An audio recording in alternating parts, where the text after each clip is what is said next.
Right. Okay. 4 o'clock. Right. Well, thank you very much for coming. And this is going to be the first of more Zoom type classes and online stuff that we're going to have to do because obviously we're in lockdown, and so can't do any work. So this is a good way to sort of connect people, and for people to kind of like see what's going on here. Which is an unusual opportunity because I don't normally show people many things.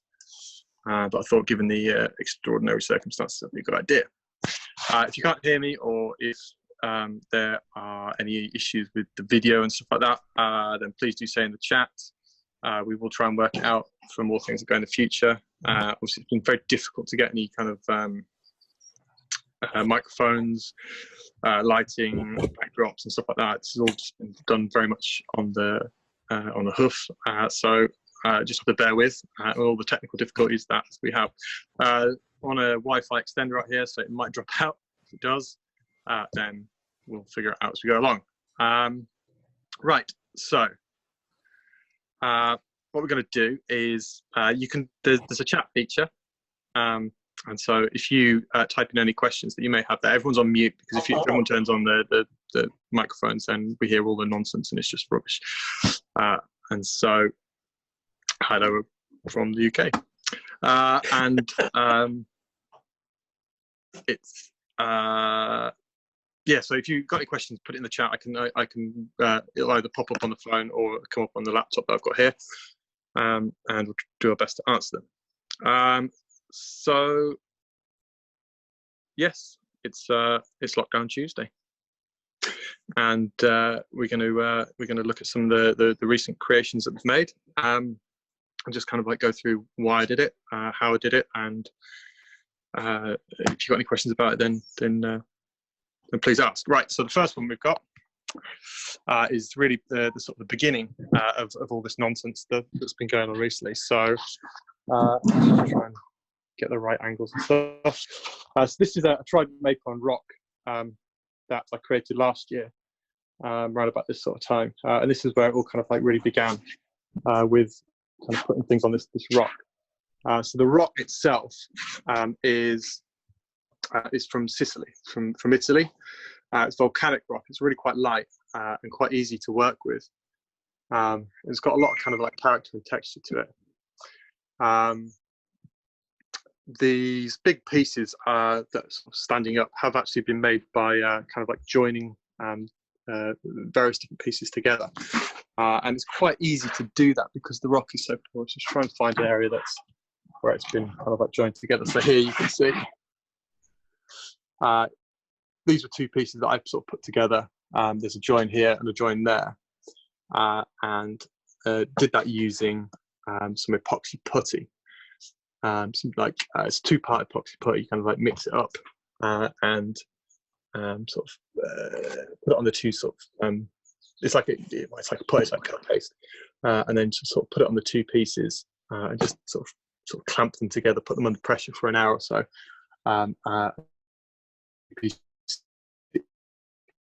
Really well. You can also use other epoxy type glues. Use Gorilla Glue, which expands really well.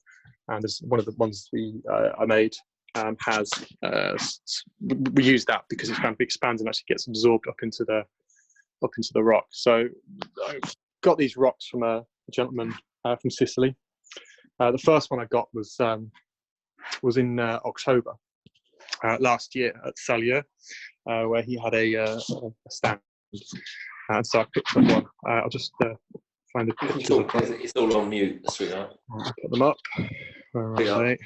Got them all starred here. Let's go back. Do. No, that's not the one. There we go. Favorites. Sorry. Okay, so this was this rock originally. How I purchased it at Saruyama last year. The year before, 2018, and you can see it is attached to a tile in order to give some stability. I added a few extra pieces to this in order to make it into something usable. Actually, no, this is a completely different rock. What am I talking about? Sorry. This is one for the juniper. But yeah, so you can see how they come. I'm getting terrible at this. Right, here we go. Favourites. So that rock itself, sorry, was for this juniper here. Let me just go and get the tree.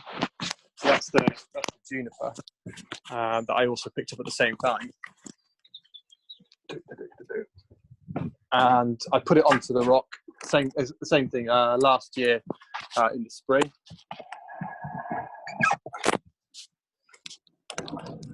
Okay. And this is the tree now. And so it was placed on the rock and allowed to sort of grow for a year in this sort of orientation. So let's find another one of those pictures. Photos, favourites. Okay, so I picked up the tree, looked at it at that angle, thought, oh, that's quite interesting. But there was a lot of deadwood on the tree. A lot of this area down here, for example, was all dead. The live vein is just kind of, let's get back off the live vein. Here we go.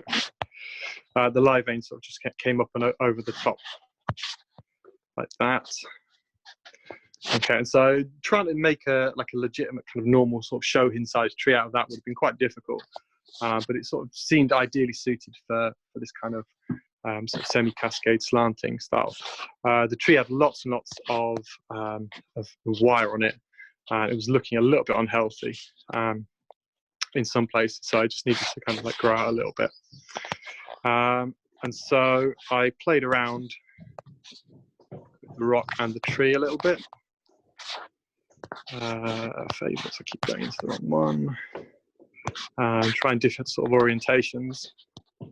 Okay, so that was me basically having a bit of a kind of a play around and trying to figure out what we're going on with.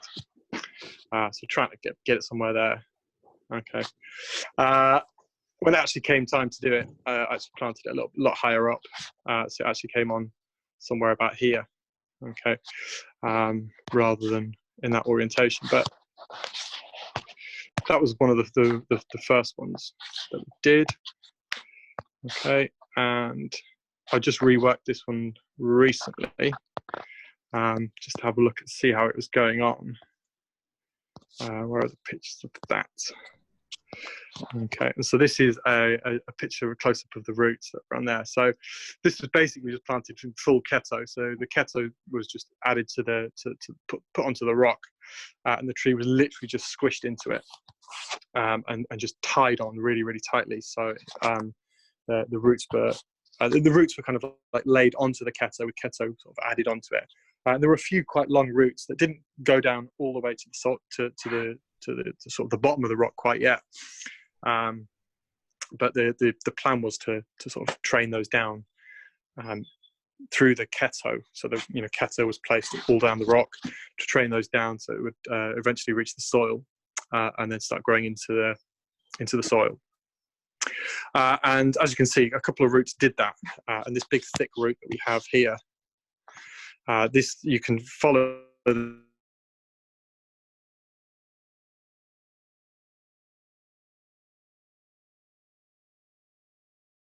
Last year, I actually started to see a few roots growing into the pot, so it didn't take very long at all. Roots, as we know, always want to grow downwards, and so they grew down quite quickly and got into the soil there. And so what I did this spring was just refresh the keto a little bit, take off some of the dried bits and cut off some of the dead roots, and then just kind of like replaced some of the keto on there, and also then just worked on the top of the tree, looking to just sort of compact it a little bit more. I did a bit of work on the deadwood, so cut some branches off here, did a bit of work on the deadwood, cleaned it up a little bit. It's still very rough. Okay. This wire that we have here, it doesn't need to be there. The tree does actually just sort of sit by itself. There's no other support on it other than the power of the roots itself. Initially, I put on cable ties, which are a favourite tool of mine, especially the big wide ones. Many thanks to Mark Cooper for getting me into those. Here's a couple of examples of them. very, very useful. We'll look at some of those later. But yeah, so it is sort of sitting on there all by itself. However, it's just a good idea to have that extra sort of support because gravity does work on it over time, and you just don't know what's going to happen. What I tend to do with all of my rock plantings is cover them in shade cloth, particularly over the summer, and this just takes the edge off, kind of moisture loss, the heat getting onto them, and also it does help with the kind of the development of moss underneath there.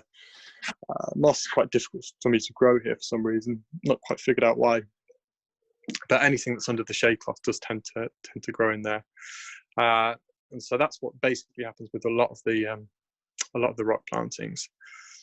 So really within a year you do get quite a lot of good growth on these rock plantings. Going back to the trident maple, just have a look around the back.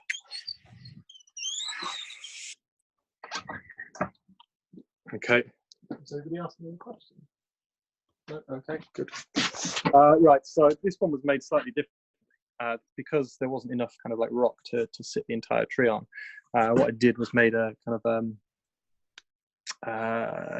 a mesh kind of like pocket, which was filled up with akadama, and that is now absolutely solid because there's lots of roots growing into that and growing into all of the keto. So you see all these little white tips.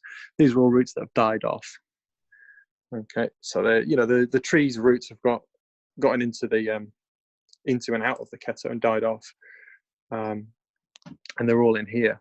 And what I'm planning on doing at some point this year is to build. This one just is sort of self-contained at the top of the rock.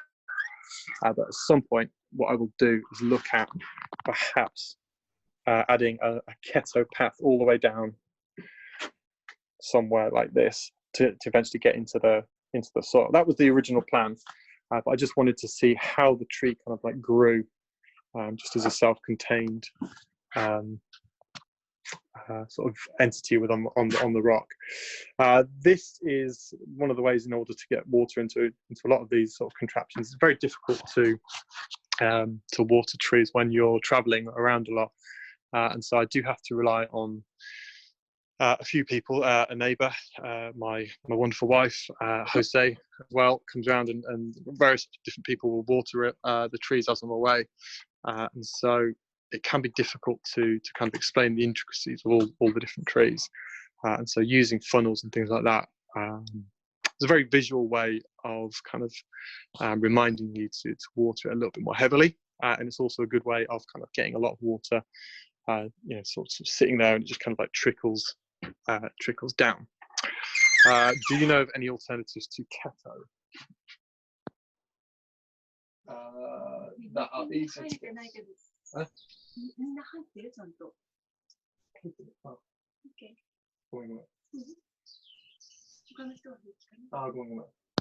Sorry, I just realised that there were people waiting in the waiting room.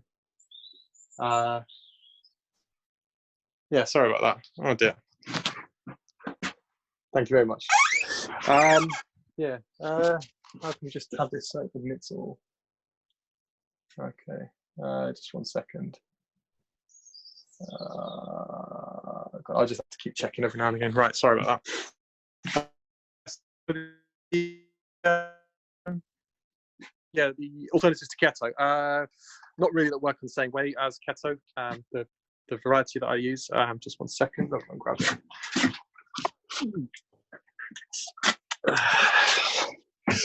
It's this stuff, which is brilliant. You can use it straight out of the pack. It's superb, available from good retailers in Europe. It's actually supplied by a good friend of mine, Saruyama Bonsai. It's really, really good, and it's very, very easy to use and to mix up. Alternatives, you can use peat moss and something called vole clay, which is sodium bentonite, which is used as a see me again, which is used for something in casting iron and things like that, but it doesn't have the same properties as the keto does. So I don't know of any sort of different alternatives that have the same properties, because the way in which the roots grow into keto and the way in which it sort of sticks to things is very it's a very special type of material. Basically, it's made from decomposed reeds, and also taken from sort of the bottoms of rice paddies and things like that. So it has a very sort of specific consistency and texture, which is ideally suited for rock plantings. So if you can't get hold of it, like particularly in the United States, it is quite difficult to get hold of. Then, yeah, the mixture of sphagnum moss, peat moss, and sodium bentonite does kind of approximate keto, but if that dries out, which it tends to do, it does basically sort of set to concrete. So it is it's not as good as an alternative. So I hope that answered your question, although you have just left. So there we go. Right, what was it doing? So the plan is obviously then to sort of grow the roots down in a couple of different areas, down to the down to the pot there. Oh no, it was somebody else that asked the question. Sorry about that, mate. Right, so those are the two of the first ones. So it's basically, this is just to prove that these types of plantings do work, and it's not absolutely crazy ideas that we're going on here. Quite lucky in the fact that the temperatures that we have in the UK and around aren't too intense, and so just putting them under shade cloth over during the summer, the heat of the summer, and then, as I said, sort of wrapping them up individually with shade cloth does help to take the edge off, and enable you to kind of like water them and keep the water in the keto. Okay, so these are two of the first ones. I'll just move on to something else. Just a second. Okay, right, we're back with another of last year's creations. This is just to show that sometimes it doesn't go completely right. A lot of the stuff I'm doing is kind of like experimental and trying to push things to the limit. And so, that's nobody else waiting. And so not all of stuff works out exactly as planned. This is a beech. There we go. That was put on a rock again around about this sort of time last year. Okay, focus. Let's find a picture of that from last year. Sorry. When did I do that one? So this one was on Instagram. And the tree itself, as when I planted it, was originally quite weak, and so it was a bit of a stretch to kind of like to put it on.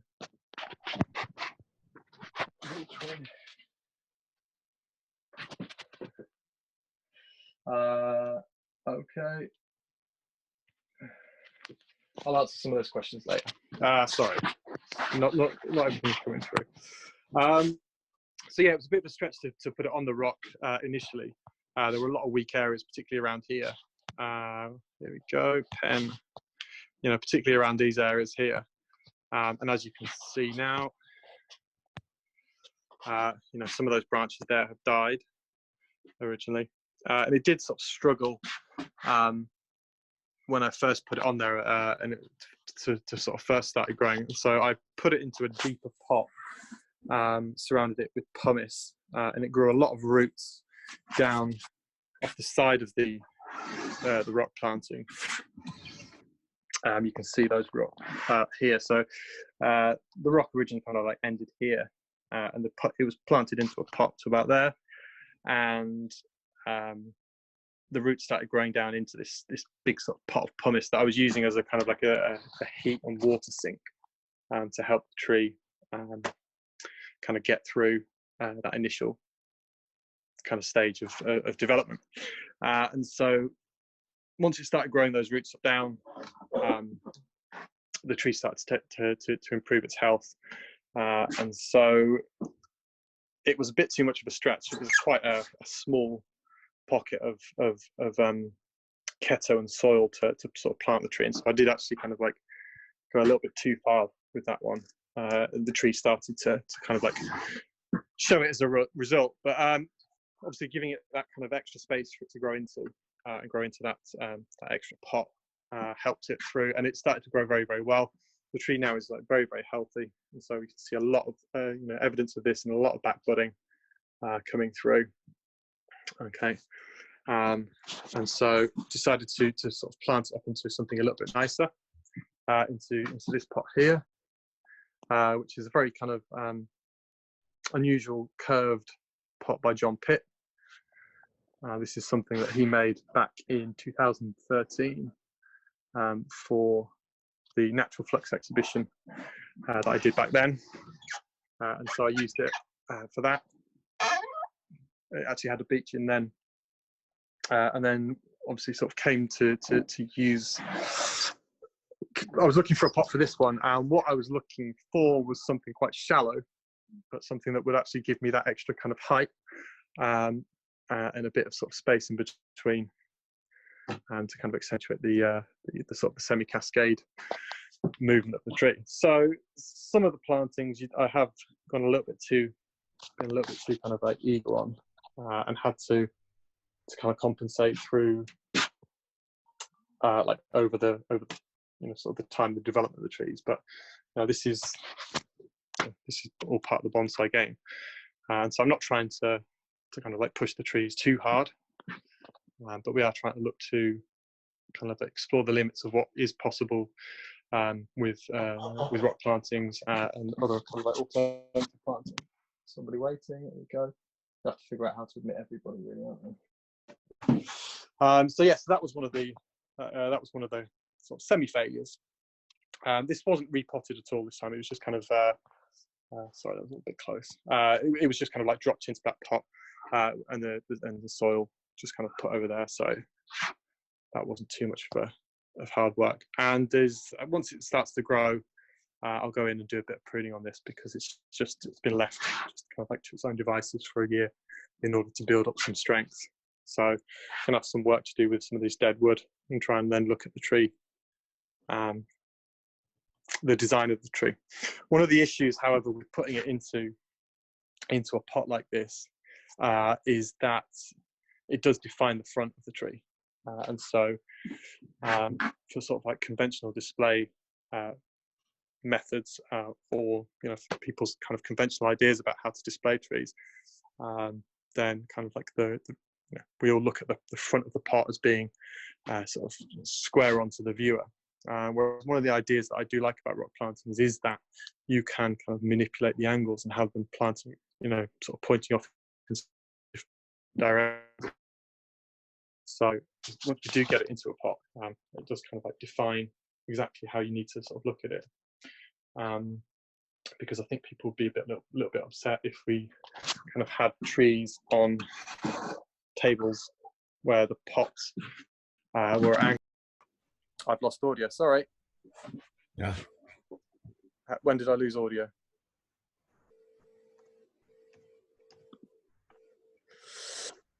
Back now, yeah, okay, seems to have come back about a minute ago. Okay, all good, thank you very much. Right, let's try and answer some of those questions. Ray, if your moss dies, should you replace it with fresh or just wait for it to regenerate itself?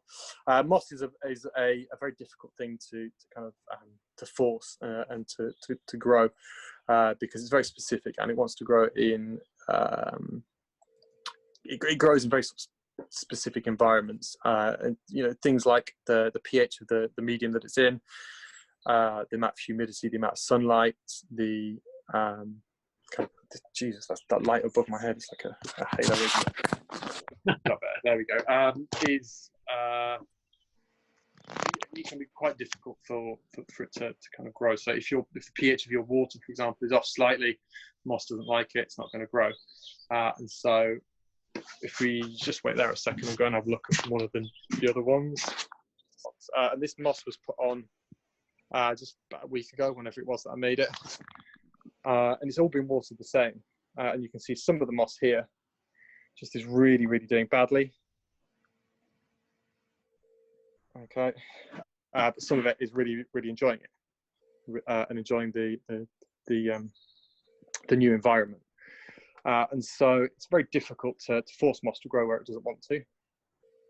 And so one of the best things to try and do is to go around and collect lots of different types of moss from your local kind of environment. The closer it is to your house, the better, because it will be growing in too close. Sorry, kind of like the air quality. It'll be suitable for the air quality around your house and your kind of like local environment. Over the last few days during isolation and on my 1 hour designated exercise time, I've been out looking for moss everywhere and trying to find lots of different varieties. My neighbours look at me like I'm crazy. They say there's loads of moss growing on the roof, which there is, but it has the moss that we have growing on our roofs here tends to kind of like grow in these big clumps, which are really ugly. And it's kind of like a grey texture. So what I'm looking for is sort of short-haired moss. It sounds really stupid, but walking around and you see like a type of moss, oh, I've got to go and get that, and I'm sort of picking up little bits of moss. And what we try to do is then kind of like cut it all up, grind it up into small bits, mix it up with some sphagnum moss.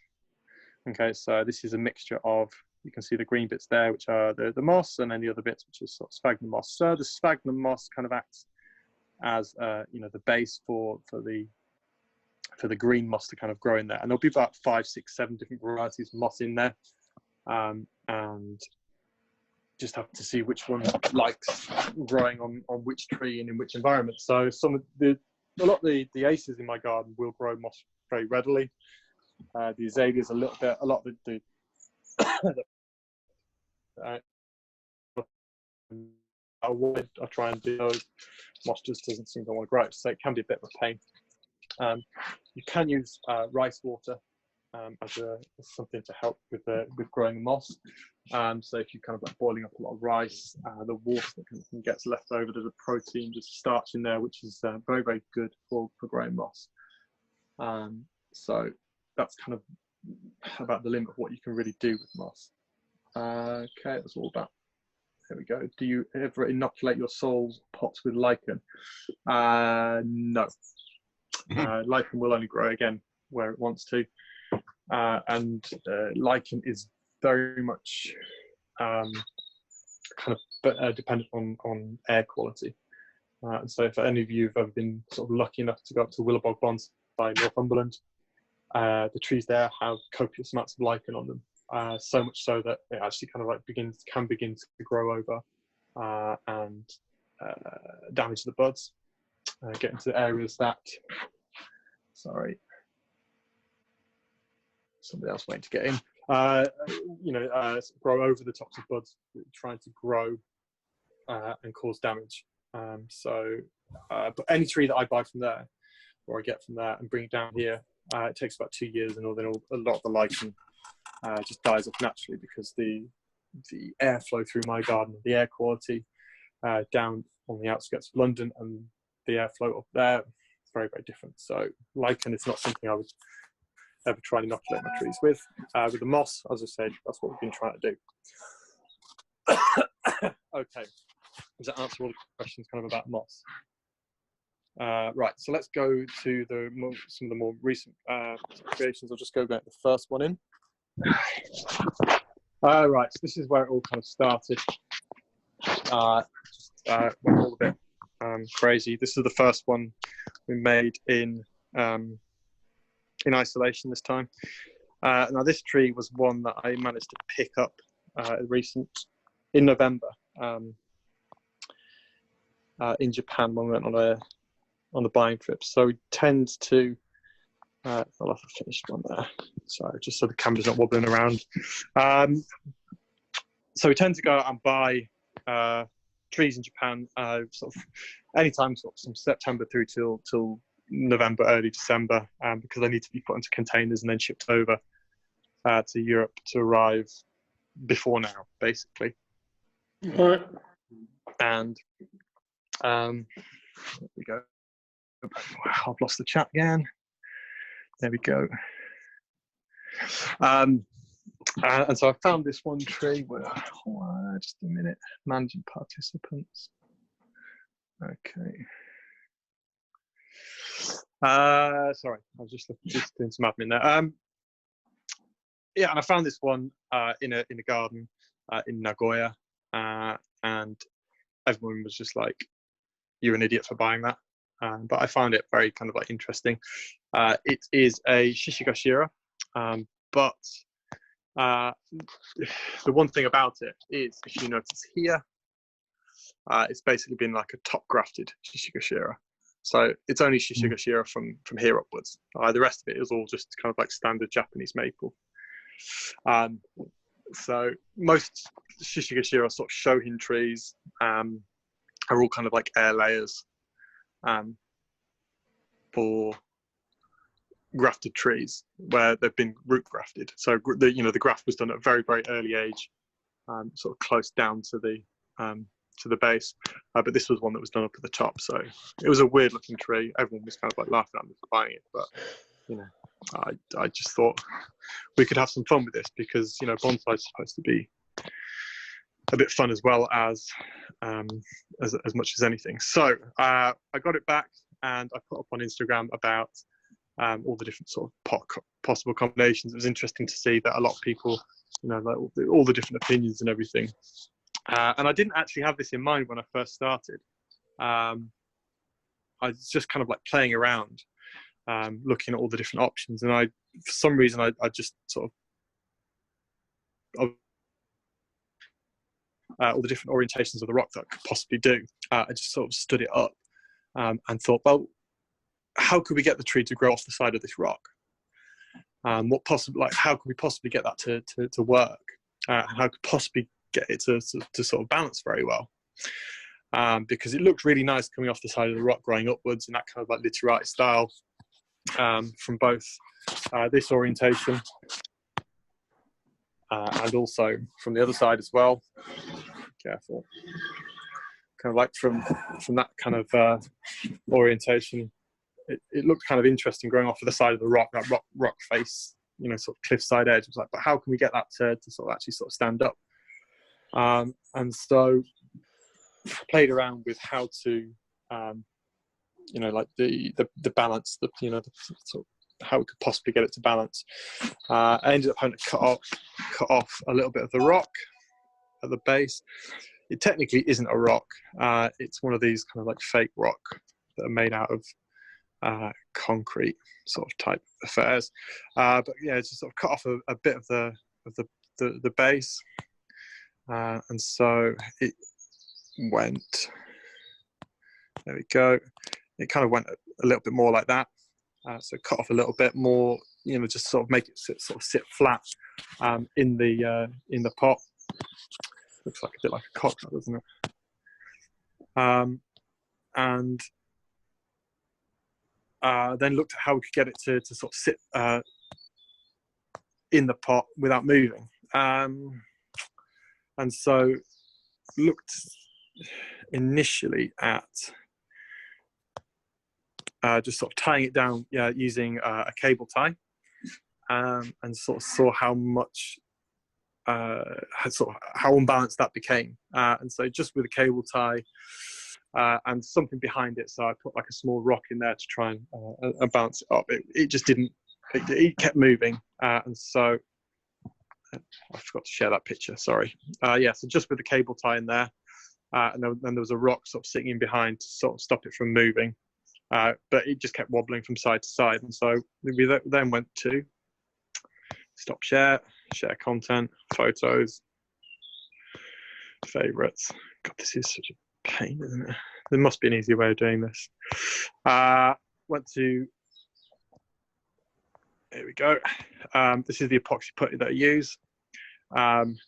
Putting a base of epoxy putty all the way around. So basically this sort of thing sort of sets like concrete. And so the cable tie was there holding it kind of in position, and then the copper wires going through holes that were already in the rock from a previous planting. So that was just there to kind of like hold it in position for about an hour, hour and a half while the epoxy putty set. Took the wires off, stop share content, photos, favorites. Here we go. And it was still pretty unbalanced.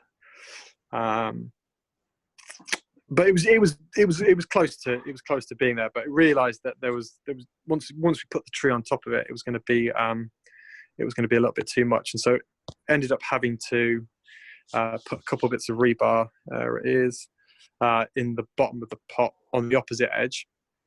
Okay, initially just had one piece when it was just the rock itself, but then after putting the tree on top of it, the extra weight sort of tipped it over. And so ended up having to put two little bits in there. Thankfully, the rebar was exactly the same kind of size as the depth of the Tom Bender pot, so that made it nice and easy. The other thing that we did was the fixing method, so getting the tree on there was something I'd just kind of like made up as I went along.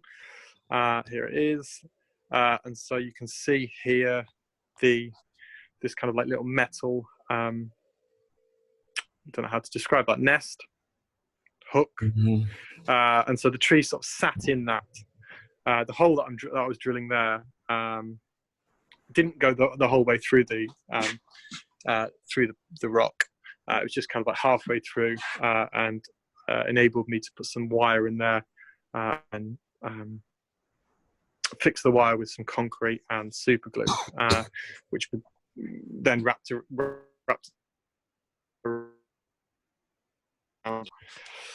Obviously, it was very difficult for me to take pictures doing it all by myself, as I was going along holding a tree and trying to take pictures. Mm-hmm. But you can see at the moment there's this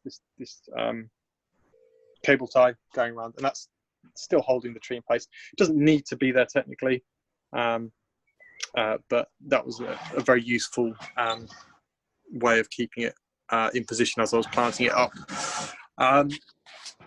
Cable ties I found very, very useful for doing this because particularly when you attach two of them together, you can pull in two sort of different directions, and so you can really control the force and the direction of the force. So if you need to make sort of slight small adjustments, so for example, we needed to move the root ball and the tree just a little bit more, sort of towards me, towards the camera there, just pull on this side. Equally, if we needed to pull it across this side a little bit more, we could pull on the other side. So really, really quite useful way of fixing trees. And subsequent to doing this one, I basically used that method for fixing most of the trees, because getting the correct sort of fixing points as you're going along. So, for example, with this one, there's a couple of fixing points inside where wire has been kind of like attached to the rock, and then tying the tree in. But making sort of smaller, minor adjustments to the angle and the orientation of the tree, and then the root ball, was mainly done through the use of the cable ties. There's probably about 4 or 5. Kind of like going around the root ball, kind of like pulling it in various different directions. So like I said, it's very useful kind of method for doing that. So yeah, Screwfix have had a lot of money in their cable tie department recently. So basically, with going back to this one, so the roots are at the moment all sort of contained within this section here, and then I managed to kind of like fix sort of Kato all the way, going down into the pot, and then obviously covered it with some sphagnum moss underneath there and decorative moss. One thing that you might notice here, big kind of like wire staples going across. This is holding the moss to the Kato, and also trying to to sort of binding it all together. Obviously, with the effects of gravity and then watering the top of the tree, and the water kind of, sort of washing its way down, having nothing to kind of like bind it all together until roots actually grow into the Kato, it is a little bit on the sort of the fragile side, and it will wash away quite easily. And so these big staples and the moss, which is kind of pushed on there quite tightly, and then all of this binding it in together is essentially trying to sort of keep it all intact. But the trick to it is just to water it very, very delicately over that sort of initial period until the tree sort of starts growing into it. So yeah, we fixed the tree to the rock, and then obviously the rock was attached to the pot, and then just looked at the balance of it all, made some minor adjustments, added that extra bit of rebar in the bottom to give it that sort of physical stability, to stop it from falling over, and then that was kind of about it, really. So that was kind of an interesting way of just sort of playing around. So I've got some messages. There's 2 new ones in here. Somebody waiting to get in, sorry.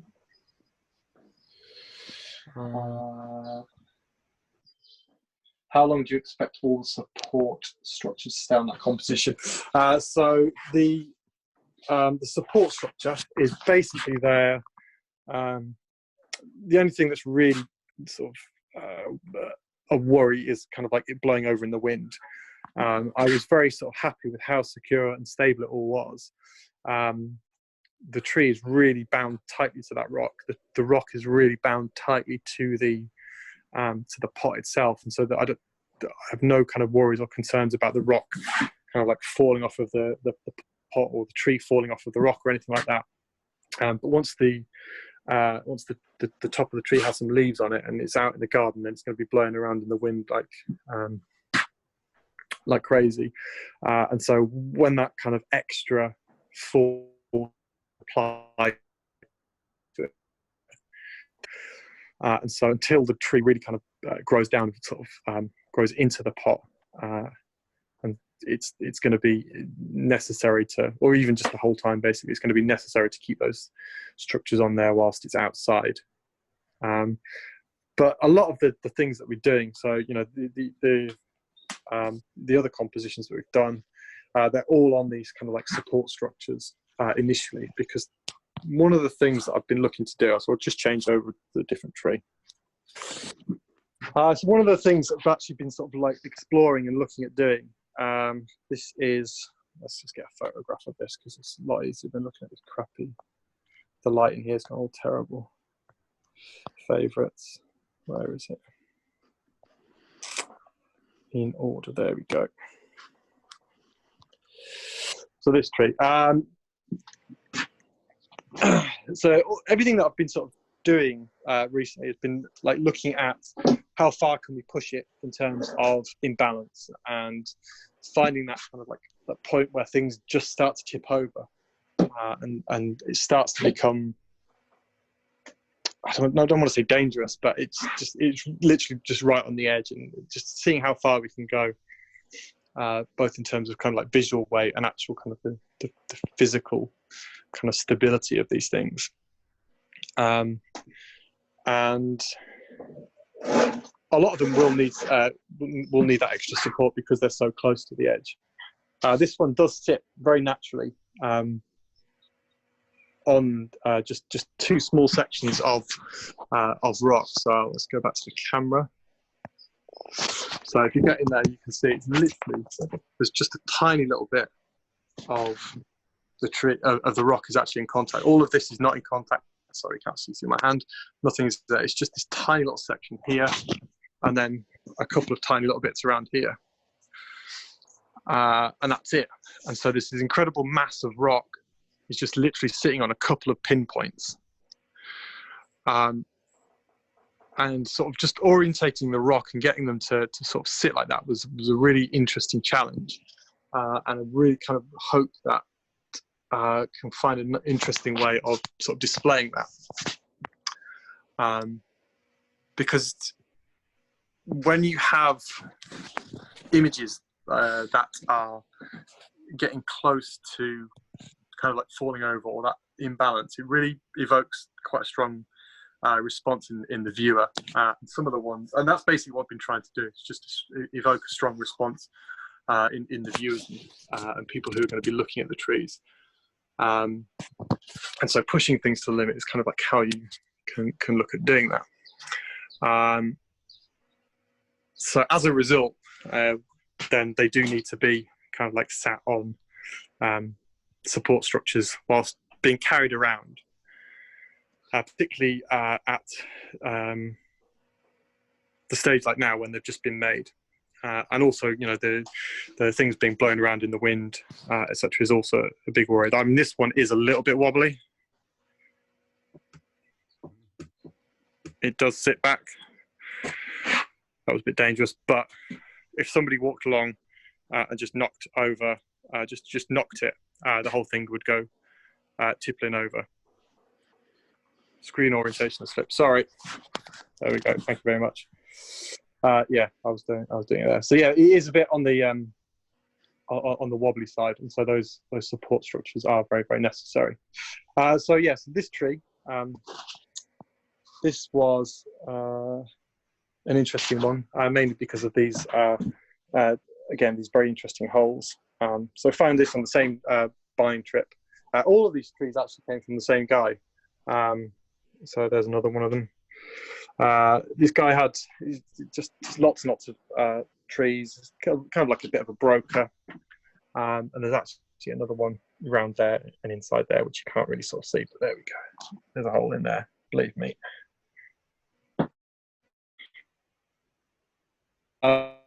It's a bit of a broker, and so I had lots of kind of like trees that move in and out, and when we went, there was a lot of trees that kind of just like left, and so it's possible to pick up some interesting bargains, and this was one of them, mainly because of those holes and the weird orientation of the trees. Do I have a picture? Sorry, audio is lost. Thank you very much for pointing that one out to me. Right, so there we go. Thank you. So what I was saying is, I don't know when I lost it, but yeah, so I found this tree. It was an interesting one because it was ugly and had those big holes in it. And it was cheap as well. It was relatively cheap.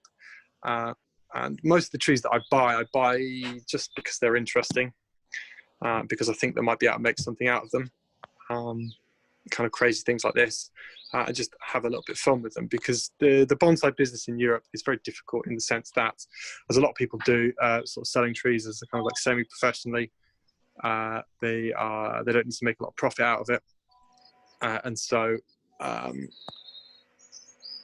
they can sell trees kind of almost at cost price, whereas I have to make a living out of bonsai to sell, pay my mortgage and stuff, and so the profit margin in trees is very low for the risk. Sorry, waiting room filling up. Jesus Christ, it is as well. There we go. Sorry for those waiting in the room. I've got to figure out how to not have a waiting room.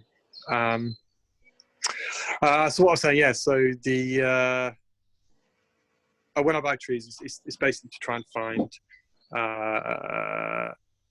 things that could be made into to interesting compositions, because that's where I can get kind of like value out of stuff a lot easier, both aesthetically and from a financial perspective. So this was one of them, and I immediately thought about putting on a rock, as you do, and played around with various different orientations, and it was originally going to be a lot more kind of like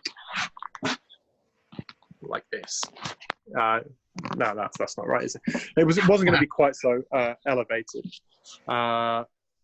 And I was having a discussion with my senpai, Mr. Akiyama, about how to deal with the apex. I planted it on a rock, and I was unsure about what to do with the top of the tree. Here we go. Here's a few different orientations. You can share multiple pictures. No, sorry, here we go. And it was just through the one branch that was sort of being a pain, and not sure kind of like exactly how to deal with it. There we go. 1, 2, 3, 4, 5. Done. Okay. So this was kind of like the original planting of it, how I first did it. And then I was looking at it. I just didn't like it too much. The straightness in this section here was bothering me a lot. And it just wasn't quite dynamic enough. It just felt too stable. And so was talking with Akiyama, my senpai, who I was sort of sending pictures to in the morning, and said, "What do you think I should do about this?" I wanted to cut it off, but at the same time, I felt like there wasn't enough. Like the two branches around it, this one and this one, were not enough to kind of like rebuild the top of the tree. And I was debating whether or not to, which of those two to cut off. And as a result, I started playing around with various different kind of like trying to make it so that this became the new leader of the tree. Okay, how could I make that the new leader of the tree, which meant I could cut out that top section? Okay, so if I cut this out, cut it there, and then make that the new leader of the tree, then, oh, there we go, erase that all. Then we would need to sort of change the orientation a little bit. And so I played around with a couple of different angles. That was obviously a little bit too extreme. Okay, and then that's basically how this sort of new angle kind of came to be. So this rock here was glued. You can just about sort of see some glue in there. And if you very, very sort of use some sort of small sections of, oh dear, there we go. See, that's how unstable it is. If you use some small sections of rock and actually sort of stick it in between the joins, you can sort of disguise those very, very, very easily. This moss here is also doing such a job. There's kettle underneath there, so even if I remove it, you won't see it. And what I will actually sort of look at trying to do here as well is develop some of the maple roots down into that section there and grow there, because what they will do, what those roots will do, is they will grow and actually sort of get into the porous structure of the lava rock and actually bind it all together. And there's nothing stronger than the kind of like the much stronger than glue in there. So let's just have a look around there. Can we still see it? So yeah, this is, I'll just turn it around a little bit. Okay, so this is the ugly side of it. This is what it looks like if you don't bother to hide it up. And so this is the epoxy putty and Gorilla Glue, the expanding kind of epoxy type glue. As it's all sort of coming out. One day I'll get around to sort of tidying all of that up around there. Okay. And then just to kind of like help with the visual balance, that sort of didn't look quite so grey and rock-like, decided to put on these ferns on this side across here, and a little bit of moss that'll be growing on there. So it just adds that extra little bit of kind of colour and stops it from being quite so empty on this side. Okay. How are we doing with that one? Let's just have a look at the chat. Not changed. All good. How long did they already have lost? How would you explain how? No. Sorry, Jacob. We'll talk about that somewhere else. Where can we source rock structures like that in the UK? I've got loads of them in my garden. I buy them from a guy in Italy. They're just out there in the bonsai market. You kind of got to go out and try and find them. The actual kind of the Japanese Ibigao rocks are becoming much more kind of expensive now to purchase, because they're getting very rare. So just got to kind of get out there and try and find them. We're back again. Okay, so this maple here, this was the last really of the kind of the sort of more normal looking rock plantings that we did. And I wasn't originally planning to put this one on a rock. This is an Arakawa maple, so rough bark maple. So you can see all the rough bark in there. It's really actually quite an old tree. It's rough bark all the way up to the top, and some of the branches have the rough bark on them as well. So it's been as a bonsai for quite some time. There you go. Some aquarium stones you can get them from. So it wasn't originally purchased to put on a rock. But when I came to kind of look at the root structure, I came to repot it. I actually found that it was a lot worse than I originally thought. So where's the pictures of that? Okay, so this was kind of like as it came from Japan. Pretty standard looking, nice, kind of almost like a clump style maple. Would have been lovely just to have built it, just kind of like that. But when it came to sort of looking, the new was there. I just didn't realise it was that bad. And so on the soil surface, there was just a small sort of section there around the. There wasn't really a front to the tree. It kind of looked good from various different angles, but there was this one section there. And when it came to kind of investigating it, this kind of like went all the way down and all the way down to kind of like the bottom of the pot. It wasn't really affecting the health of the tree because it was very healthy and there was a lot of healthy roots in there. But there was a big section of kind of like dead area, which meant that there would be very little possibility of kind of like turning it into a normal looking tree. Let's just have a close up of some of those, some of the roots there. So this is basically what it ended up looking like. Big dead section there. So I was kind of like left with this tree that I thought would just be a sort of standard clump style tree, but ended up with all this dead area. So what could we do? Stick it on a rock. It's basically the answer for everything. And played around with various different orientations of the tree on various different rocks, and came up with what we're looking at now.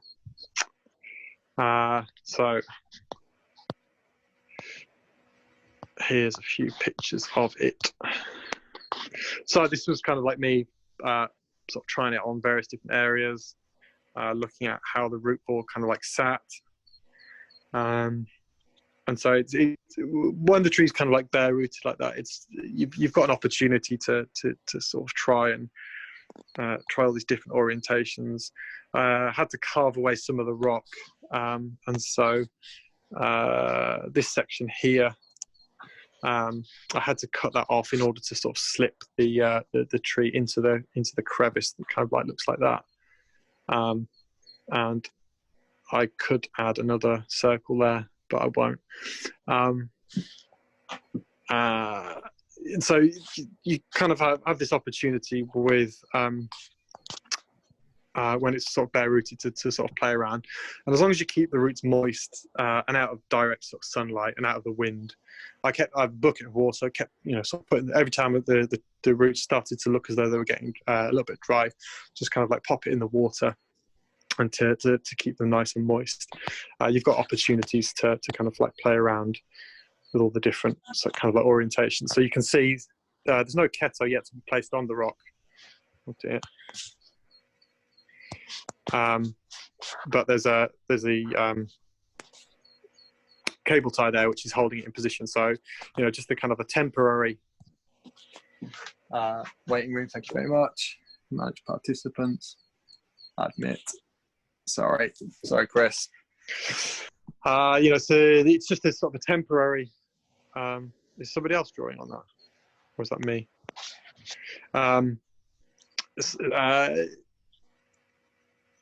Just a sort of a temporary attachment for for the tree, kind of, so you can reorientate it and figure out how to sort of fix it. It's very important when sort of doing this. It's very important to sort of stop and look at a distance, so you can see the tree just kind of like resting on bits of bamboo, just trying to find the right orientation. It's very difficult to try and do it as just one pair of hands. In order to make the tree sort of sit nicely, what I did was cut up some tiles and kind of then glued the rock to the tile. Okay, which just basically gave it a little bit more of a kind of like a solid support and enabled me to tie the whole sort of structure in underneath the soil without it being visible. Quite important to try and do that, so that we don't have too many things that are kind of like above the soil surface. It makes it just look more attractive.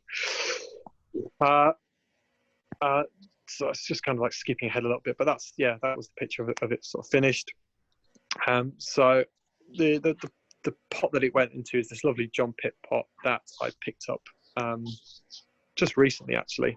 So you can sort of see, made a very kind of like interesting design kind of come around. It's very kind of like reminiscent of some antique Chinese designs, but without being. The glaze is a very interesting one as well. Kind of like smoky one with some sort of orangish, pinkish undertones. Orange is just wonderful. John Pitt is one of the greatest British potters around, one of the best in Europe. And it's a pleasure to kind of like work quite closely with him on his trees and everything. And I managed to pick this one up because he's not making too many pots at the moment, and just kind of like play around with different kind of like pot choices for the tree. This one just seemed kind of ideal for it, and I wanted to try and get it so that we had as much of the rock outside of the pot as we possibly could. So looking at trying to take the sort of the center of gravity of the composition, thinking about where that would be, and just trying to shift it across. So I'm a big fan of kind of off-centered planting. So trying to, rather than putting something right in the middle of the pot, trying to get it right off to one side. And so some of the more sort of standard pots, some of the standard plantings that you'll see that I've done recently would sort of feature that. And thought, well, how about trying to do that with a rock planting? This tree does have a lot of movement across, and so if we look at where kind of like the top of the tree is, drop that down, that's almost to the edge of the pot here. Okay, and so it does form this quite large kind of like crescent-like line. And so realistically, like where sort of the center of the gravity is, we're trying to get it around about kind of like here. The visual mess, very difficult to sort of say, isn't it? But in order to try and bounce things up, when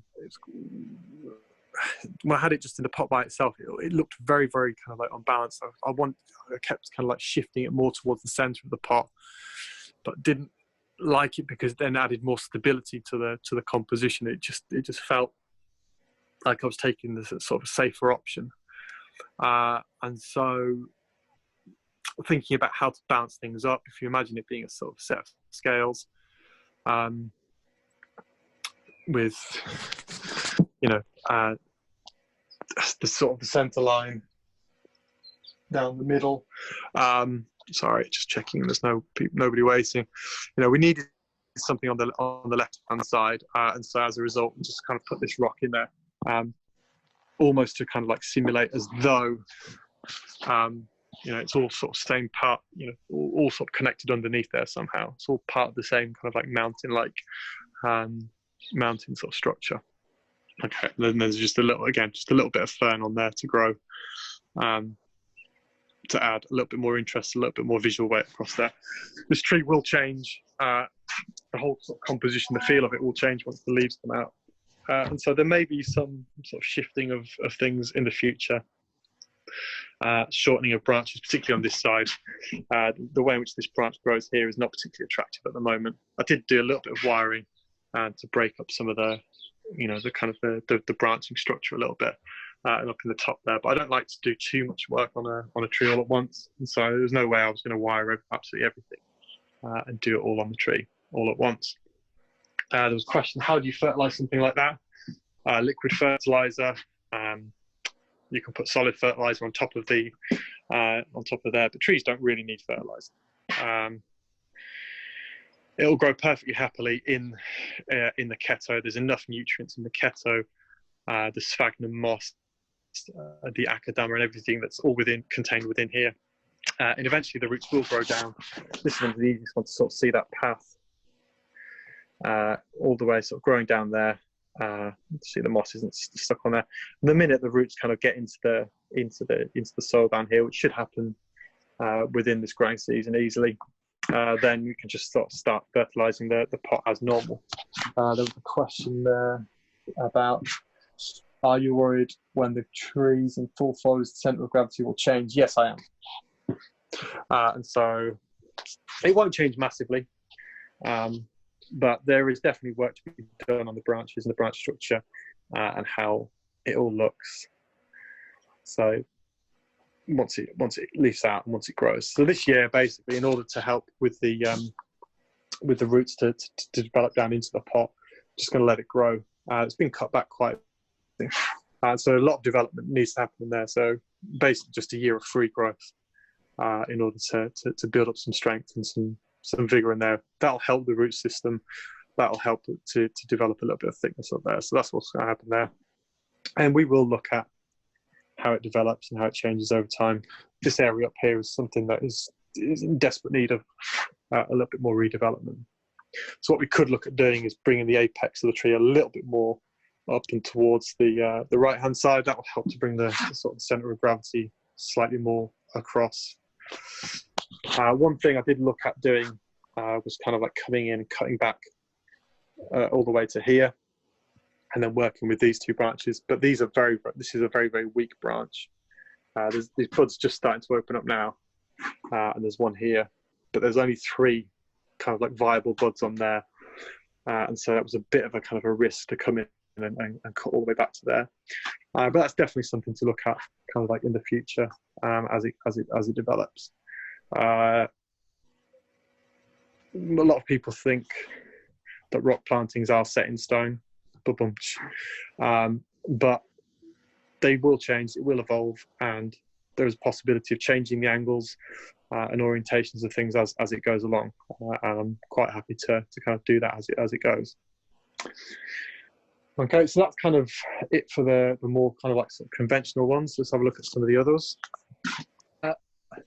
Someone said it's a bolder design than normal. Thank you very much, Chris. Yes, it is a very bold design. There's always somebody. There's always somebody.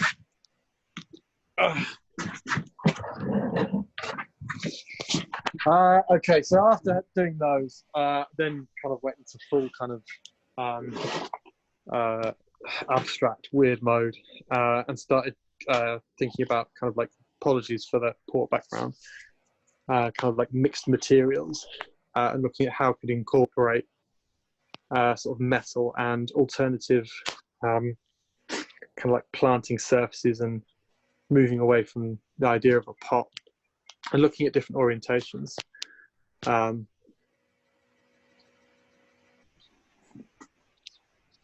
just a second. Admit all, there we go. Sorry, some people waiting.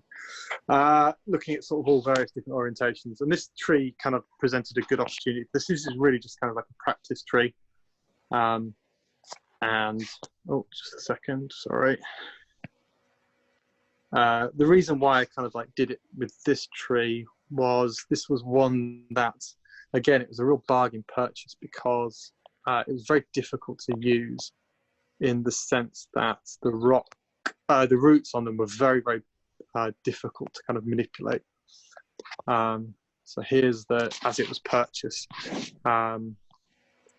and so it's clearly growing. That, you know, the width of that pot was about 15 centimeters. Let's say pot, you know, the plastic container it's in, about 15 centimeters, and there were roots right up to the edge of both of them. You know, sort of here and here, there were big, long, thick roots. So clearly, this rock had been growing. This tree had been growing like in a rock pocket, and just been lifted out. Oh dear, eraser. There we go. Just been sort of lifted out when it was collected. And so just looking at trying to get that into a sort of conventional bonsai pot would have been very, very difficult. Would have needed a lot of kind of root manipulation, which was definitely possible, in order to kind of like squish the roots up and get it into a kind of conventional sized pot. But it kind of offered a good opportunity for looking at how we could kind of change the boundaries, or, you know, or change the idea of what's possible with planting. And so got the idea from Mike Hagedorn, actually, with his using like a couple of years back, 4 or 5 years, well, maybe a bit longer actually, as a planting kind of surface. And so I went out and got some, and had a go, had a play around with some various different ideas. So I bought a big sheet of corian. Now, corian is a kind of like a man-made space, kind of like a plastic solid surface that they use to make kitchens out of, and that kind of thing, worktops and things like that. And so I kind of had this idea to make a big kind of like slab, so you can see the outline here of what I was initially trying to start kind of like cut out, and then get rid of that. Kind of cut out this that central section in there with something to admit all. There we go. Something to sort of fit the tree in. So that the dimensions of that kind of like rectangle there were basically the dimensions of the pot, and so that was kind of like the initial thought. And so I didn't really have the correct tools to do it all. I shouldn't have done that. Sorry. Sorry. Go back here. Photos. Didn't have the correct tools to kind of cut it properly, and so I was using an angle grinder. It's very difficult at the moment to get to go out and buy tools and stuff like that. So I was using an angle grinder. I kind of spent about an hour and a half kind of like cutting it all out, cutting through it, and then it all just smashed. And so it was a bit of a pain in the arse, really. But it taught me an important lesson about how to work with corian. Don't use a hammer. Don't use an angle grinder. Get the correct tools. But it was a learning process, which all of this is. So there we go. We learn through failure. I've never been covered in so much white dust in my entire life, except for that time in Thailand. But eventually I went back to kind of like my original thought, which was to basically build something as small as possible. I wanted to kind of try and recreate that rock pocket sort of feel, and made it as kind of like as small as possibly could. The legs that you can see there are basically a couple of pieces of rebar that were bent at the same angle, and then attached by basically just drilling 2 holes through the corian, and then attached to a piece of bamboo. Bamboo, again, is a very useful material to use, very, very strong, and really, really quite flexible and strong at the same time. Great to use. And then galvanized steel wire there, and that is really holding very, very tight. Basically, this is the same wire that they use to make kind of like the rebar structures for concrete, which is what rebar is mainly used for. And so the bits of rebar get tied together with this wire. So there we did. Anyway, so we cut that out, and then set about sort of planting it on top of that. But the idea is really to kind of like, how can we make the most out of this piece of material that had been passed over by so many people. It was relatively, like I say, it was really, really quite cheap because of the difficulty of the roots. So kind of wanted to recreate that idea of it growing in between the 2 rocks, as I said. So came up with like trying to have the kind of the most minimal kind of planting possibility. Like, how small could we actually sort of take it? There is actually quite a lot of soil in there. It might not look it, but there is quite a bit of soil inside. Oh my God, this is so difficult. There we go. Share content, photos, favorites. There we go. So this is it. No, not that one. This one. There we go. So this is it as I was planting it up. So there's a wall of keto. First picture there, and a kind of a net bed underneath that was attached. Within that, all of that mesh area, inside of there was sort of fresh soil. So there's plenty of actually kind of like akadama type growing medium for it to grow into. And plenty of sort of space, even though we're sort of pressing the roots like onto the keto and into the air. In there. I'm particularly looking at, if you think about how much foliage there is on the tree now, it doesn't actually need an incredible amount of roots in order to sort of support that. So it does have a lot of, sorry, there's a few questions there. Don't apologise, people understand the difficulties. Okay. Thank you very much for that. Very, very difficult for me, being an analog type of person. But all of those roots that you can see there, all the fibrous roots and all those sort of woody roots there, they're all alive. And so there's plenty of roots for the amount of foliage that there is on there. In fact, I actually sort of ended up cutting a bit too much foliage off, but that's beside the point. So there, as I said, there's plenty of sort of space for the tree to grow into. The one thing that will change over time is that all of the roots are basically going to, let's go back to the camera, stop share. All of the roots that were up here are all going to graduate, they're all going to start to grow down, and eventually the tree will favour all of the roots on this bottom side. Okay, and all of the roots on this top side will almost certainly end up dying, which is kind of a desirable thing, because as this tree evolves, what we could then potentially look at doing is exposing all of those out, sort of creating some dead roots sort of sticking up there, maybe even coming in and cutting off the corian, removing all of that keto, all of those roots up on the top there, and just having these big dead roots sort of sticking up out the top. Okay, and then just having this smaller section of live roots down here. There'll be plenty of space, you know, to have enough roots just in that section to support the foliage mass that's going to be on this tree. And so it was a deliberate kind of sort of conscious effort to reduce the amount of foliage on the tree in order to reduce the amount of energy that's going back into the roots. So a lot of those roots will die, and also with the effect of gravity and the water, as you know, the roots both growing down and growing towards where the water is. So all the water's, you know, this will be the wettest part of the whole kind of soil mass. You know, all the roots are going to grow down to there, and so eventually all of these roots that are growing off this section here will be favoured, and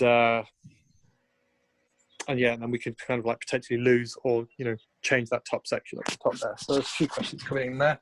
Will you be disguising the rebar in the future, Peter? No, the rebar is an intrinsic part of this whole composition. I really like the texture and the what's the word I'm looking for? Architectural qualities of rebar. It's a wonderful sort of thing to use, not just for bending trees and all the sort of things that we want, but I really do like it, and so it is an intrinsic part of it.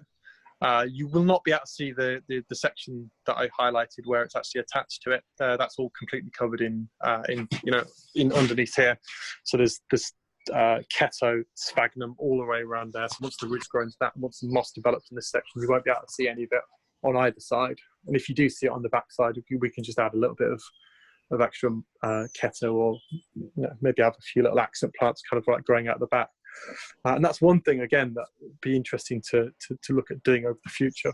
So basically, all of this is soil and keto and sphagnum at the moment. So this is, you know, this is an area that plants can grow into.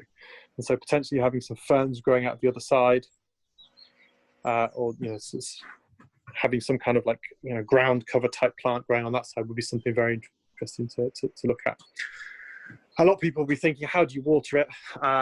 Again, the use of the funnel. There was a hose pipe that I planted in there, which goes all the way down to about here. Okay, and so water can sort of travel in through there. What kind of shade cloth do I use? Stuff I bought off the internet, it's about 30% shade cloth. Just some stuff that's been lying around for ages. And it's kind of like all bound together nice and tightly with all this wire around it. Just keeping everything together, because obviously not only water, but, you know, the effect of gravity washing everything off is something of sort of concern. The one thing that this tree didn't have any kind of signs of was mycorrhiza. Somebody asked on Facebook or Instagram or something about bare rooting the tree.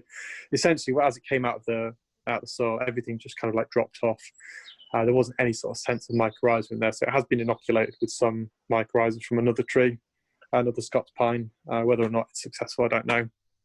But the soil mixture that I used included a lot of kiryu, which is very beneficial for the development of mycorrhiza. So we shall hopefully see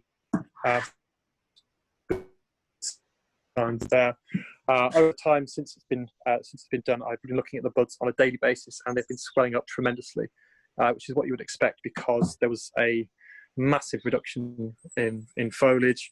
As I said, that was quite deliberate, but I can't really sort of see that.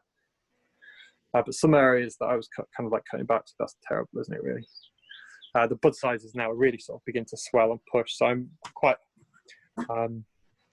it's a Scots pine from Spain. I'm quite kind of... I don't think there's going to be any problems with it growing too much. Again, this will just be left to grow kind of unrestricted for the rest of this year. Okay, any questions about that? What variety is it on? It says around X%. How many layers did you put around the roots? It's essentially just one layer.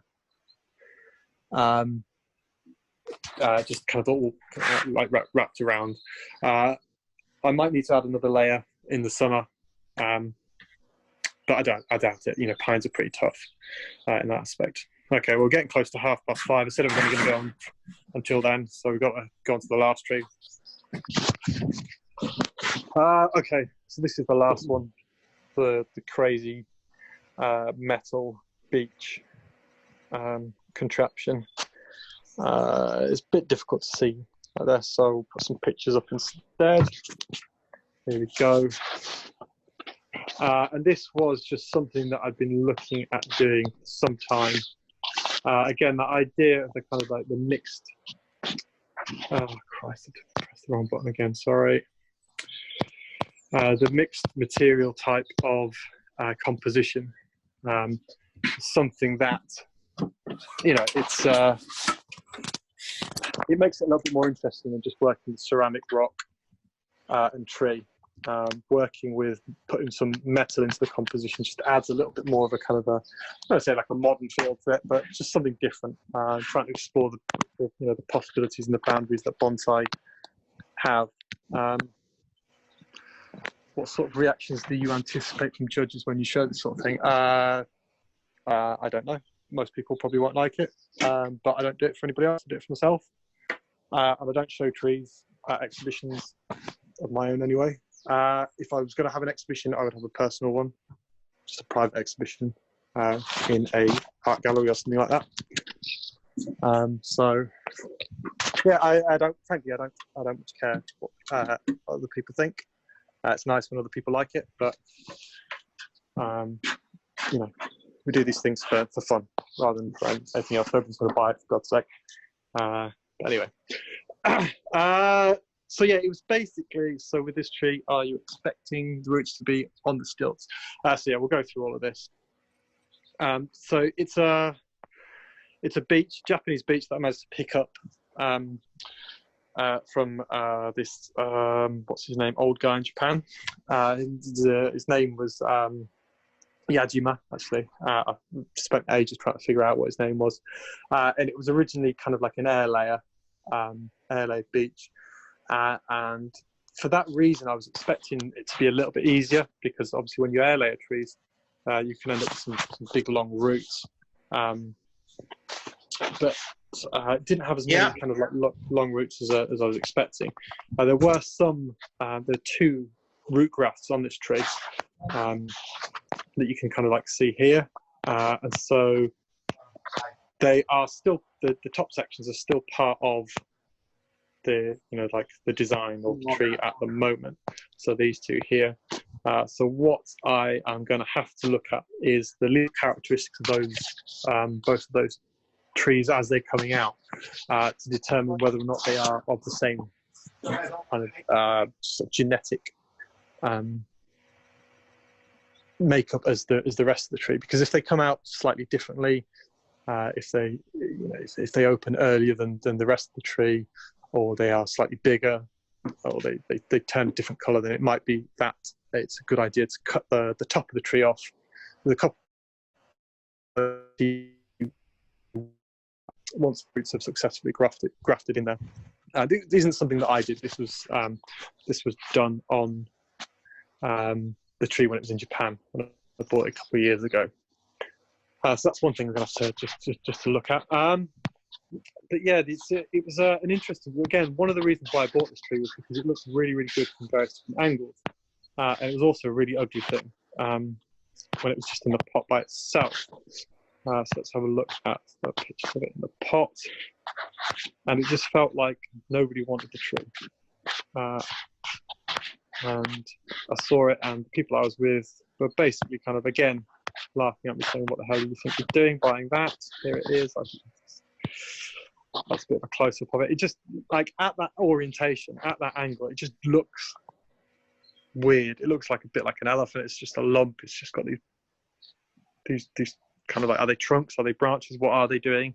Just sort of coming out of it. And so it just, at that orientation, just didn't look as though it would be possible to do anything with it. This metal stand here again, this is by a New Zealand artist, a guy called Greg Tuthill. Following on Instagram, he's doing some very interesting things. I saw his work and got him to send over a stand. Again, this is one area that bonsai can kind of like look to expand into, using different materials in very sort of skillful and tactful ways. Sorry, is that someone leaving? Steve? See you later. Where is it? Yeah, so one of the orientations that I really kind of liked the look of with this tree was this, looking at it kind of like directly above, this kind of like spiral vortex of branches, where you can actually sort of see this sort of three trunk lines and all of these branches just kind of emerging from a point. So kind of like just looking directly at the tree, it's just sort of coming at you. And playing around with it, so bare rooting the tree and then sort of playing around with it with all these different orientations. This kind of this idea of it just coming at you sort of came into being. And one thing I'd always wanted to do was to build something which kind of represented kind of like a post-apocalyptic future. A lot of people looked at this and took sorry, no, there we go. Made it look, thought that I was trying to do War of the Worlds with Salvador Dali, which kind of, there would be some sort of inspiration from those things. Sorry. But the one thing that I kind of, there we go. The one thing that I kind of like was looking at was what happens when we all disappear. I mean, particularly at this time of you know, what we're going through, the crisis at the moment. You know, what happens if there was, you know, humanity just disappears and all of these metal constructions that we have? What happens when they kind of like get rewilded and disappear? They burn down. They, you know, they're sort of all falling apart, and nature's taking over. And so this kind of idea of a big, massive skyscraper getting overtaken by a beach was something that kind of like just kind of was a bit, just kind of came to me. I was just looking at it. I just thought, you know, I just wanted to stack my beach up, and so I did.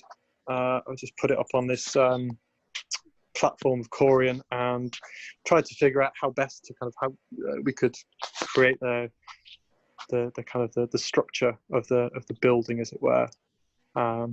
So there's some areas of kind of like twisted metal in there that kind of like looking to represent that. Because beech were a very strong tree. That was another one of the reasons why we sort of chose it as a species to do this with. A primeval forests, you know, primarily, well, they are beech forests. And the beech are they overpower all trees, and they just will good job, somebody got the joke. You know, they'll just overpower everything, and you know, without any sort of human intervention, beech will kind of take over the world where they can, obviously. And so this is the idea of, like, you know, once human intervention has disappeared, the beech is taking over again. And so yeah, it was just kind of a weird thing that kind of came to me. So kind of like how we can reinvestigate the idea of a exposed root and how we can kind of like create it in a slightly different way.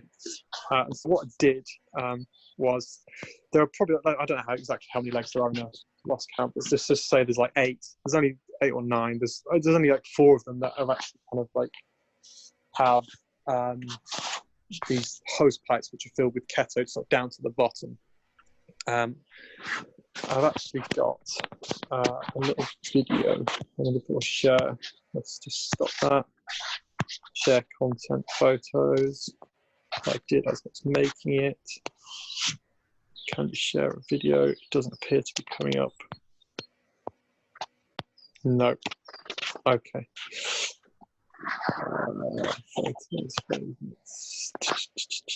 No, it doesn't appear that you can share a video in Zoom. Okay, so let's just have a look at some of these pictures here. So this is it, just kind of like strapped onto the top, and you'll see these hose pipes which are kind of like cut along, you know, sort of the length of it, so they could be sort of split and put around the threaded rod there. So they're filled with like a ketone mixture with some sphagnum moss and akadama and stuff in there. And there's 4 or 5 of them coming from the top. And as they go down the composition, so we have them sort of coming down. So there's a couple of kind of like coming down here to this one point where there's a meeting, there's a junction of all these sort of different rods. And then they split off, so it doesn't necessarily go along the exact sort of the same rod. It then sort of splits off onto different ones, and so it'll be very interesting to see. We've basically given the tree multiple paths to get from here all the way kind of like down to the bottom, and so it'll be very interesting to see how the tree finds its way down into the soil.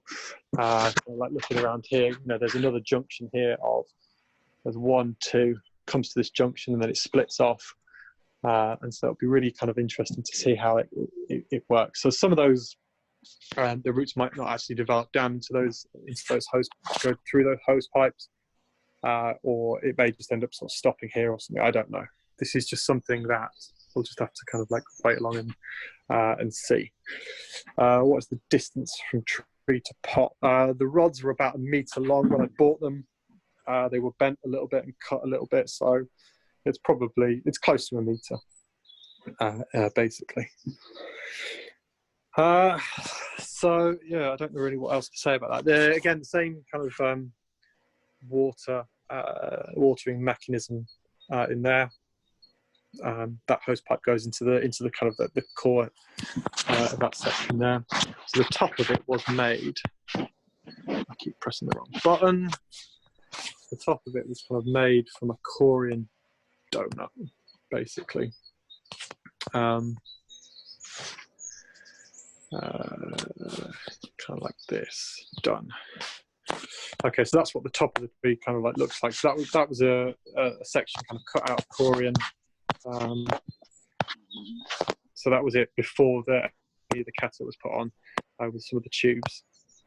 So you can see kind of like how not all of them have the tubes and the kettle on it. The pathways down to the pot. I'm running out of battery here. Oh, so that was it before anything was put on. So yeah, so that's the top section there. So those threaded rods were holes were drilled through the core in, and then they were sort of bolted in. The rods are kind of flexible enough so that there was enough kind of like give in them, and you could bend them to kind of get that the correct kind of orientation that was required. The one difficulty that I did have with this at the moment was the way in which sort of they're fixed at the bottom. The idea essentially is to have a metal plate that will be the same size as that dish, onto which the all of those rods will be welded. And if that could be done, then the whole thing will just sort of stand up by itself. But unfortunately, due to the lockdown, sheet metal and welders don't appear to be on the list of essential items for purchase at Sainsbury's, and so I'm having difficulty getting that. But I just wanted to get it done, and so I kind of like hodgepodge, just did it with the galvanized steel and all sorts of stuff, and it does kind of hold enough. But the rebar that you see holding it up is basically there for the stability that's required. So this piece of wire, if that was taken off, then the whole thing would probably fall over at the moment. But again, it's that idea of trying to get it to an area, getting it to that sense of how unstable can we make the tree. It doesn't look very unstable at the moment now because it's got all this wooden structure on it, which will act also as a framework to put the shade cloth on it. So I'm going to sort of cover that whole area with shade cloth because otherwise it'll, the hose pipes will get burnt, and the roots it's going to be very difficult for them to kind of grow in there. It will be an interesting challenge to make sure that there's enough water in there, but as we know, water does go downwards, and so watering these top sections enough. This is all bandage that is wrapped around in order to keep to keep the keto inside. Water will be able to penetrate through that and get inside, and it will absorb in and get sort of sucked in through osmosis, and through gravity it will trickle all its way down, is the plan. So we'll just have to see how that kind of grows and develops over time. If the tree does look like it's getting weak, then I'm going to have to separate the tree, but I don't think so. Beech, a pretty strong tree, as I said, and so hopefully we'll have some success with that. Okay, right, so that's pretty much it. I don't know if there's anything more I can sort of say about that. I'm still trying to process a lot of it myself. It was just a crazy idea, and I just went with it with the materials that I had available, which, like I said, it was a bit limited at the moment, but yeah, again, it's something that can evolve. Let's change the tone around. There we go. So there we go. It's something that will evolve over time, we hope, and just have to see how it grows. But all of these things that we've been doing is basically just to kind of like challenge myself personally as a bonsai artist, and kind of like see where we can go with the materials that we have, because it is quite limiting what the images that we can kind of create with trees. And so just sort of saying, like, how far can we go with it, is basically kind of what we've been doing. Thank you very much, many thanks, Peter. How can we donate? I'm a fan of your gardening. Okay, so yeah, it's probably a good time to wrap up. It's we're going over time, and I'm running out of battery as well on my phone. So thank you very much for sitting. Apologies for all the technical difficulties and me not knowing how to work all of this stuff. This is the first time we've done it. We'll be looking at doing some more things in the future, some actual kind of like practical bits and things like that. So please do stay tuned. Send emails, follow it on Facebook and Instagram and all that nonsense. It is free, this first one, because obviously it's been a bit of a omni shambles. But if you would like to donate to say thank you or to encourage me to do more of this, then it is possible. I will put up a thing, just let me figure out how to do that, where you can kind of like come along. Like I say, it's basically just kind of doing this. I've never really had the intention of doing kind of like online stuff. There's people who do it way better than I do. There we go. Ryan and Bonsai Mirai is it's a great resource. What he does is phenomenal. I'm no good at all this technical stuff, so it's just kind of just having a go at it and seeing how we can share some knowledge during this difficult time, because obviously I can't travel around to people. Also, there's a lot of people I know from various different places that might not have the possibility to kind of like interact with me on a one-to-one basis. So we're just going to have to sort of see how we can use this technology to kind of further our knowledge of bonsai and stop ourselves going absolutely crazy in lockdown. And so if you would like to help out with that, please have a click on the link. Just donate what you can. It is a difficult time for everybody. So if you can't, then it's fine. If you do,